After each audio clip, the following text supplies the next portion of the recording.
Halo, selamat pagi anak-anak semua. Apa kabar? Semoga kalian selalu dalam keadaan sehat dimanapun kalian berada. Hari ini kita akan mulai masuk ke dalam materi. Sebelumnya, saya tidak perlu untuk memperkenalkan diri lagi karena pada pertemuan sebelum-sebelumnya saya sudah masuk ke kelas kalian. Untuk hari ini, materinya mohon anak-anak simak dengan baik. Semoga materi ini dapat bermanfaat bagi diri individu siswa masing-masing. Materi kita yang akan dibahas hari ini yaitu tentang interaksi teman sebaya. Apa itu interaksi teman sebaya? Interaksi teman sebaya merupakan bentuk hubungan sosial yang terjadi di antara siswa. Dalam interaksi ini, timbullah reaksi sebagai akibat dari hubungan yang terjadi di kalangan siswa. Reaksi itulah yang menyebabkan seorang siswa menjadi bertambah luas pengetahuannya, sekaligus menjadi pengalaman bagi dirinya sendiri di masa yang akan datang. Misalnya, contohnya, kalau kalian punya teman yang rajin belajar, otomatis kalian akan mengikuti teman tersebut, melakukan hal yang sama, kerja PR sama-sama, kerja kelompok sama-sama, otomatis kalian akan mengikuti pola kawan kalian yang rajin belajar, rajin sembahyang, rajin ikut kegiatan-kegiatan sosial, otomatis kalian akan mengikuti teman kalian tersebut. Kenapa? Karena mengapa seseorang dalam memberikan reaksi atas perbuatan atau tindakan orang lain mempunyai kecenderungan untuk memberikan keserasian dengan tindakan-tindakan orang lain? Ada yang bisa menjawab sebelumnya? Kalau kalian bisa menjawab menurut pandangan kalian sendiri, silahkan tuliskan di kertas. Mengapa seseorang dalam memberikan reaksi atas perbuatan atau tindakan orang lain mempunyai kecenderungan untuk memberikan keserasian dengan tindakan-tindakan orang lain? Silahkan dijawab. Jawabannya, karena manusia sejak dilahirkan sudah mempunyai dua hasrat atau keinginan pokok. Yang pertama, keinginan untuk menjadi satu dengan manusia yang ada di sekelilingnya. Karena apa?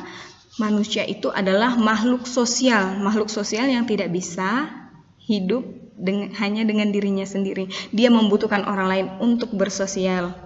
Yang kedua, keinginan untuk menjadi satu dengan alam yang ada di sekelilingnya. Interaksi adalah suatu hubungan antara individu atau lebih di mana kelakuan individu yang satu mempengaruhi individu yang lain. Mengubah atau memperbaiki kelakuan individu yang lain atau sebaliknya. Interaksi teman sebaya adalah hubungan antara yang satu anak dengan anak yang lain dengan tingkat usia yang sama, serta melibatkan keakraban yang besar untuk saling mempengaruhi antara satu dengan yang lainnya. Berikutnya, untuk terjadinya pergaulan yang baik di dalam hubungan teman sebaya itu, diperlukan beberapa persyaratan tertentu, antara lain. Yang pertama, setiap anggota kelompok yang bergaul itu harus sadar bahwa ia merupakan bagian dari kelompok tersebut. Yang kedua, ada suatu faktor yang dimiliki bersama sehingga hubungan antara mereka bertahan dan bertambah erat. Faktor tersebut dapat berupa perasaan sama atau nasib yang sama, dengan kepentingan yang sama dan tujuan yang sama. Faktor faktor yang mempengaruhi interaksi teman sebaya. Ada beberapa faktor yang mempengaruhi interaksi teman sebaya, dan itu biasanya kalian alami sendiri, entah kalian menyadari atau tidak, tapi semoga ini sesuai dengan yang kalian alami. Yang pertama, faktor penampilan. Faktor-faktor yang menyebabkan anak diterima. Ini faktor-faktor anak yang dapat diterima oleh teman sebayanya. Yang pertama, penampilan atau performance. Perbuatan yang berperilaku baik, aktif dalam kegiatan berkelompok. Jadi sikap kalian itu dapat diterima oleh teman-teman karena kalian baik, penampilannya baik, dapat berbahasa dengan baik, dapat menggunakan bahasa itu sesuai dengan porsinya. Dalam artian itu sopan. Yang kedua, kemampuan. Kemampuan berpikir, misalnya mempunyai inisiatif atau ide-ide yang positif yang selalu mementingkan kepentingan kelompok. Jadi tidak bersifat mementingkan diri sendiri, karena mementingkan kelompok itu untuk kebaikan anggota kelompok bersama. Yang berikutnya, sikap, sifat, dan perasaan. Dapat menjalankan tanggung jawab dengan baik, bersikap sopan, bersikap peduli terhadap orang lain, penyabar, dan tidak egosentris. Egosentris di sini maksudnya adalah orang yang tidak mau melihat sudut pandang orang lain atau beranggapan bahwa dirinya lah yang paling benar di antara yang lain dan ingin menjadi pusat perhatian oleh orang lain. Dari pribadi kalian sendiri, apakah kalian ini memiliki sifat yang egosentris? Silahkan tanyakan kembali kepada diri masing-masing. Apakah saya egosentris? Kalau jawabannya kalian menyadari kalau kalian itu adalah termasuk yang egosentris, silahkan perlahan ubah pola pikir kalian. Yang berikutnya, pribadi dan bertanggung jawab. Contohnya, dapat menjalankan tugas dengan baik, menaati peraturan-peraturan kelompok, dan mampu menyesuaikan diri dengan baik dalam berbagai situasi dan pergaulan sosial. Faktor-faktor yang menyebabkan seseorang ditolak oleh teman sebayanya. Yang tadi adalah faktor-faktor kalian bisa diterima oleh teman sebaya kalian. Sekarang kita masuk ke dalam faktor yang menyebabkan seseorang ditolak atau tidak diterima oleh teman sebayanya. Yang pertama, masih sama seperti yang pertama, penampilan, performance, dan perbuatan. Antara lain sering menentang, pemalu, dan senang menyendiri. Jadi kalian itu sulit bergaul. Ditanya, ketika diminta pendapat, kalian diam. Ditanya, bagaimana pendapat Anda? Jawabannya selalu, saya ngikut saja. Atur-atur saja. Dari cara pikir kita yang seperti itu, orang akan dapat menilai kita, oh, orang ini sulit untuk diajak berkomunikasi, gitu. Kemampuan berpikir. Kemampuan berpikir antara lain, misalnya kalian malas untuk mengeluarkan ide dan pendapat. Malas mikir. Yang penting mengikuti ide-ide yang sudah ada. Yang berikutnya, sikap dan sifat antara lain egosentris, masih sama dengan yang slide sebelumnya. Suka melanggar peraturan dan suka menguasai anak-anak yang lain. Ini contoh sikap dan sifat yang tidak dapat diterima oleh teman-teman sebaya kalian. Jadi, hindari sikap egosentrisme dan sikap malas atau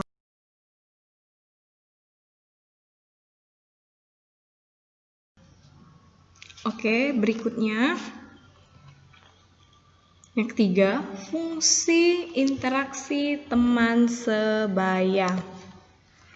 Fungsi yang penting dalam interaksi teman sebaya ini adalah anak-anak dapat menerima umpan balik tentang kemampuan-kemampuan mereka dari kelompok teman sebaya, sehingga anak dapat mengevaluasi apakah yang mereka lakukan lebih baik, sama, atau lebih jelek dari yang dilakukan oleh teman-teman sebayanya.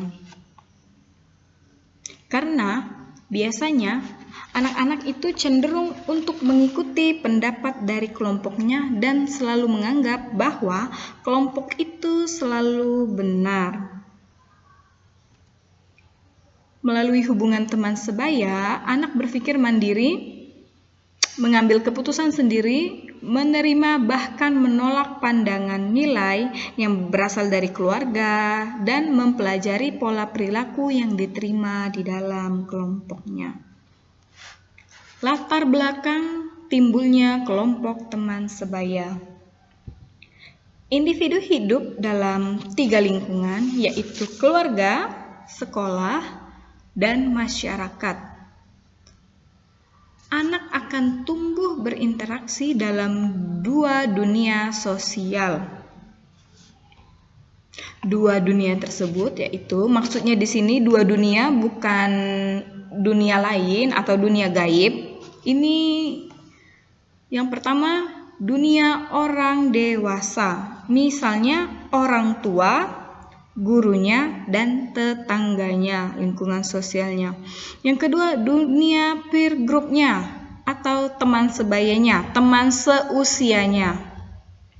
Misalnya kelompok permainan dan kelompok teman sebaya. Di dalam dunia sosial itu juga dapat perbedaan dasar dan perbedaan yang berpengaruh. Adapun perbedaan dasar, dalam dunia dewasa, anak-anak itu selalu berada di dalam posisi subordinat, yang artinya status bawah. Ini bukan maksudnya status bawahan dan atasan, tetapi melihat dari segi usia antara orang tua atau orang dewasa dan anak-anak. Dengan kata lain, status dunia dewasa selalu di atas anak-anak karena dari segi pengumuran, orang dewasa selalu lebih tua dibandingkan dengan anak-anak. Kedua, perbedaan berpengaruh. Pengaruh kelompok teman sebaya semakin penting fungsinya dibandingkan pengaruh dari keluarga. Pengaruh kelompok teman sebaya semakin lama semakin penting fungsinya dibandingkan dengan pengaruh keluarga, karena adanya perkembangan proses sosial. Berdasarkan dari uraian di atas, timbullah latar belakang adanya kelompok teman sebaya. Ini yang melatar belakangi, yaitu adanya perkembangan proses sosial pada usia anak-anak. Anak akan mengetahui proses sosial. Yang kedua, kebutuhan untuk menerima penghargaan. Secara psikologis, anak membutuhkan penghargaan diri dari orang lain untuk memperoleh kepuasan dari apa yang telah dicapainya. Perlu perhatian dari orang lain. Anak perlu perhatian dari orang lain, terutama yang merasa senasib dengan dirinya. Hal ini dapat ditemui dalam kelompok sebayanya karena anak merasa sama dengan dirinya yang lain. Misalnya, yang dikatakan dengan senasib dengan dirinya. Contoh sederhananya, dulu waktu pertama kali setelah masuk SMA atau SMK, setelah tamat sekolah dari SMP, kalian ingin masuk sekolah ke sekolah yang lain, tetapi orang tua kalian inginnya kalian masuk ke sekolah yang A dan kalian ingin masuk ke sekolah yang B. Karena kalian ingin menuruti keinginan orang tua yang menyekolahkan kalian, kalian terpaksa untuk mengikuti keinginan orang tua kalian. Dan ketika sudah masuk sekolah B, kalian menemukan ternyata bukan hanya kalian yang bernasib sama-sama sesuai dengan keinginan orang tuanya. Itu contoh sederhananya. Yang berikutnya, ingin menemukan dunianya dalam dunia kelompok teman sebaya, anak dapat menemukan dunianya yang berbeda dengan dunia orang dewasa. Anak mempunyai persamaan pembicaraan di segala bidang, misalnya pembicaraan tentang hobi dan hal-hal menarik lainnya. Jenis interaksi teman sebaya. Anak cenderung melepaskan diri dari ketergantungan terhadap keluarga, membuat anak mulai memasuki lingkungan sosial masyarakat yang lebih luas. Anak akan memilih lingkungan sosial sesuai dengan kehendaknya dan mulai membentuk suatu kelompok yang memiliki karakteristik anggota yang sama. Misalnya, kalian senang melakukan hobi yang sama, menyukai pelajaran yang sama, melakukan aktivitas-aktivitas sosial yang sama. Beberapa jenis dan karakteristik teman sebaya. Yang pertama, teman dekat adalah orang yang memuaskan kebutuhan anak akan teman melalui keberadaannya di lingkungan anak. Anak dapat mengamati dan dapat mendengarkan mereka, tetapi tidak memiliki interaksi. Teman bermain adalah orang yang melakukan aktivitas yang menyenangkan dengan si anak.